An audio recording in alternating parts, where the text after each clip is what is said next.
একটা জাতির ধ্বংসের জন্য নৈতিকতা বিবর্জিত নেতৃত্বই যথেষ্ট।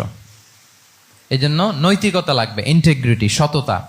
আমরা যদি আল্লাহ রাসূল সাল্লাল্লাহু আলাইহি ওয়াসাল্লামের নেতৃত্বের দিকে তাকাই, ওনার সততা, ওনার সত্যবাদিতা, ওনার আমানতদারিতা নিয়ে যদি আমরা একটু সিরাতের পরতে পরতে খেয়াল করি, এমনকি নবী হওয়ার আগে যদি খেয়াল করি, তাহলে দেখব যে মক্কার লোকেরা আল্লাহ রাসূল সাল্লাল্লাহু আলাইহি ওয়াসাল্লামকে আস-সাদিক, আল আমিন উপাধিতে ভূষিত করেছেন। সুবহানাল্লাহ, মানে সত্যবাদী, ট্রুথফুল এন্ড ট্রাস্টওয়ার্দি। স্বয়ং মক্কার লোকেরা, মক্কার মুশরিকরা রাসূল সাল্লাল্লাহু আলাইহি ওয়াসাল্লামকে উপাধি দিয়েছিলেন আল আমিন। কি উপাধি দিয়েছিলেন? আল আমিন। তার মানে কখনো মিথ্যা বলেননি, কখনো আমানতের খেয়ানত করেননি।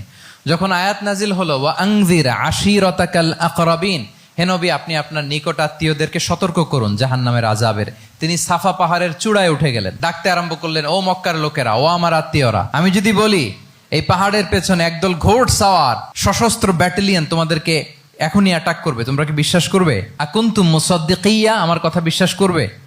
মক্কাবাসী এক বাক্যে কি বলেছিল জানেন? তারা বলেছিল নাম, অবশ্যই বিশ্বাস করবে। কেন বিশ্বাস করবে? বলে যে মা জাররাবনা আলাইকা ইল্লা সিদকা, we have never ever experienced a single lie from you in our life. আমরা জীবনে কোনোদিন তোমার মিথ্যা বলতে শুনি নাই। আল্লাহু আকবার। কি নিঃসংকোচ স্বীকৃতি এলাকার লোকদের। এইটা আমাদের সমাজে অনেক বড় ক্রাইসিস, আমানতদারিতা, ট্রাস্টওয়ার্দিনেস। সো এখান থেকে আমাদের শিখতে হবে